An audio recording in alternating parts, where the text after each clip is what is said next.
Hey everybody, I'm Benjamin, aka The Terrible Australian, a super podcast, and welcome to the 10th edition of my 2014 MIFF video reviews. Yes, I know it's been about over a week since MIFF is finished, but I have more video reviews to do from the event, and I definitely would have had them up much quicker, but again, I had to recover from the flu, so I've been feeling a bit sort of getting over it during the past week, and I did post up a couple of video reviews last week, so you got to see all those, but there'll be more this week, so keep a lookout for those. But for this 10th edition, I am going to be talking about the zombie comedy Life After Beth, and as well as the Australian family film Paper Planes. So let's get right into it. First up is Life After Beth. I got my MIFF guide here, which I still have.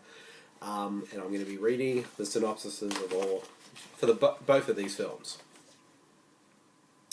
Beth is about to break up with Zach when she accidentally dies, so he's understandably thrilled when she inexplicably,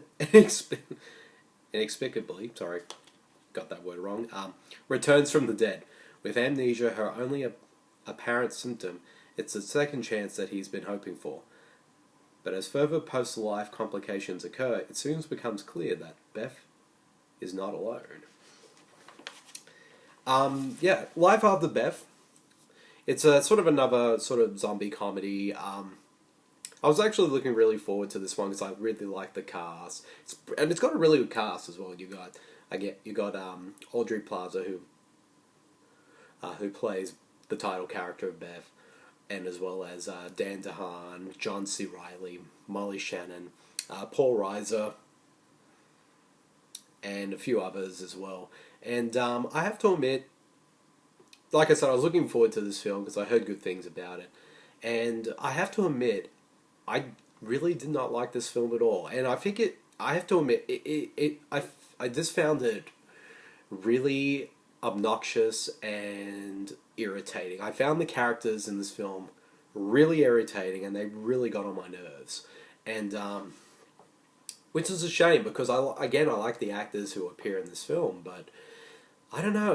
There was just something about these characters that just really rubbed me the wrong way, and I just found them very frustrating and just very annoying as well. So, and I mean, the cast try, but they can't. They can only do so much with these characters. And I like Dan DeHaan here. I think he's a really good young actor, but I just found him pretty bad in this film. I don't know if it's just the character or if it was his performance, but I don't know. I just didn't like him at all in this film. And everybody else, like I said, tries, but they're just not given much to do. And also the script is kind of all over the place. It sort of tries to make this tone of being like a zombie film, but also a comedy. And, that it has done well in the past. Like Shaun of the Dead having that sort of comedic elements.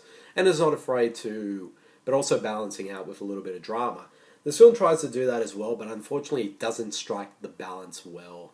And also the film sort of comes up with its own sort of mythology when it comes to the zombies. Like, for example, when the dead actually do come back to life, they look normal, like you or me. They speak normally. They don't remember much. But if gradually over time they start to decompose and they have superhuman strength for some bizarre reason. And for some reason, they like to go into attics and smear mud and crap all over the place. I mean, not crap, just mud. And it's just little things like that. Like the film comes up with these elements, like new elements for zombie lore, but it never really delves into it or just makes it interesting. It just comes across as dumb, and I didn't find it that funny at all, except for one moment in the film. But mostly, I just didn't think it was funny, and there's no wit, and it's not as clever as it thinks it is, and I don't know. It just didn't really rub me the wrong way, this film, and it may be because that was the night the night I saw this film was the night I was coming down with my flu, so maybe I was just feeling a bit off at the time when I watched it. But I don't know. It it just didn't work for me, this film. And I like zombie films, but this one just, no, it didn't work. I don't think it works as either as a comedy or a zombie film. So, and it just doesn't help that it just, the characters just annoyed the absolute crap out of me, and I just didn't care or found them likable at all. So overall for this film, I'm going to give it 2 out of 5. I know it has its fans, and I know some people like it, but I don't know.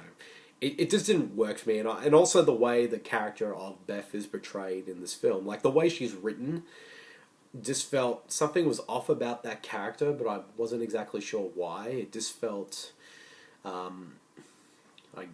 don't know what kind of word to use, maybe mean-spirited when it came to her character, or the way that the character of Dan DeHaan's character treats her in the film.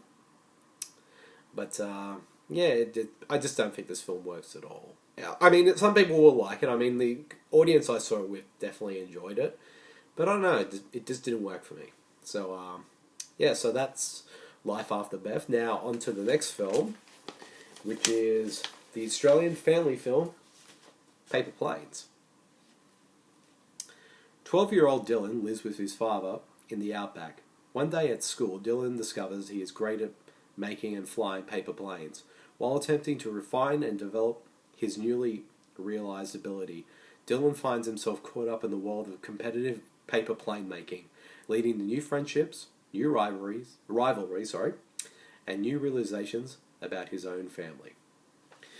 Now, this is what's interesting about this film to me is, it's besides being an Aussie family film, is that it's directed by Robert Connolly, and Robert Connolly is a director who's made a lot of sort of very serious films in the past. He made he directed the films The Bank, $3, Ballabo, which I thought was a fantastic film, and as well as he also directed a segment of one of my favorite. I directed a short film in my favorite film from last year, Tim Winton's The Turning. So this is him back to sort of full feature length mode, but this one and it's him going against type, not doing something that's too serious, but rather doing something that's, you know, for kids. And I have to say, I don't think it's a great film by any means, but I think as a family film, especially for an Australian family film, it's pretty good. Like, it's a really enjoyable film. Like, I mean, it's not the most original film by any means. It has a lot of the cliches, and you know exactly where the story is going to go. So that's probably why I didn't rate it as highly as everyone else. But that doesn't mean it's not still well done, and the cast do a really good job. And it's really enjoyable, and you get really engaged by the story, and you also root for the character of Dylan, who in the film is played wonderfully by, and I'm just trying to look his name up here, newcomer Ed Oxenbould. He does a great job in the film. I thought he gave a really likable performance, and you, like I said, you root for his character throughout the whole film, and he makes us care about him.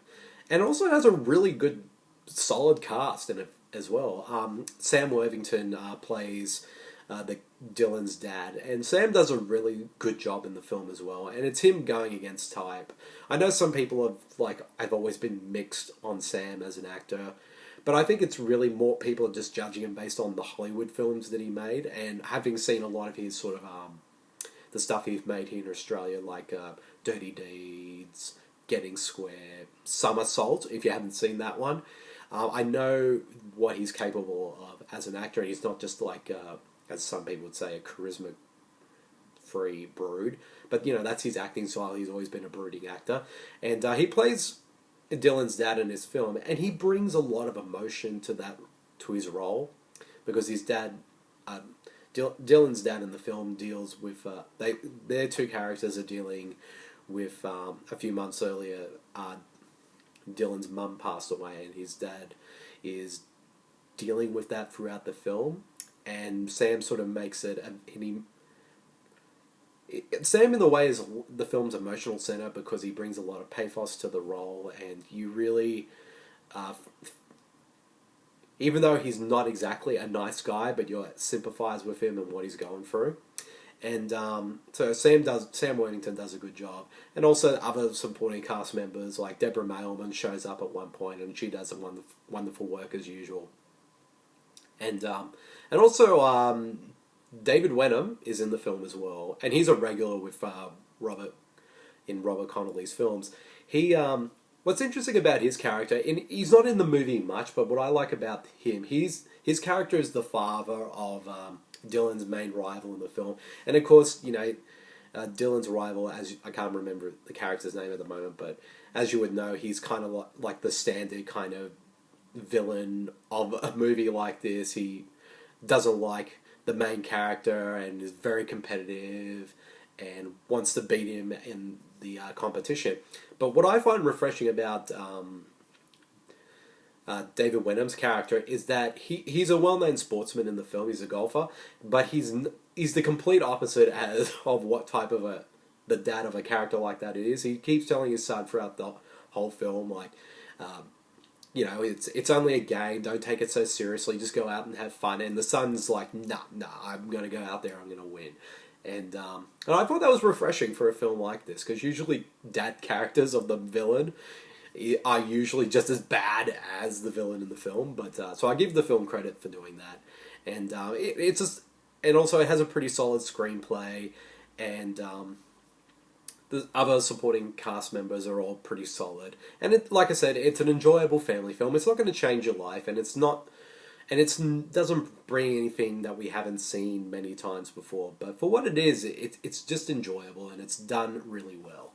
And the film doesn't open here in Australia until January, but I can definitely see this. I mean, if they play their cards right with the marketing and stuff like that, I think this film does have potential to be the next Aussie homegrown hit along the lines of, Red Dog or The Sapphires, and more of the more popular Australian films we've had over the last few years. It has potential, and to be a big hit. So hopefully it does, because it's a solid film, and it's worth checking out when it gets released in Australia in January. So overall, if I had to give this film a rating, I give it a solid 3.5. It's not perfect, and something happens towards the end I found really, really cheesy, but overall it's fun. It's an enjoyable film. So yeah, that's the end of this 10th edition of my MIFF video reviews. Keep a lookout very soon for my 11th edition, in which I will be talking about the new French horror film Among the Living and Kelly Reichardt's new film Night Moves. So keep a lookout for that one, and I'll see you guys later. See you, everyone. Bye.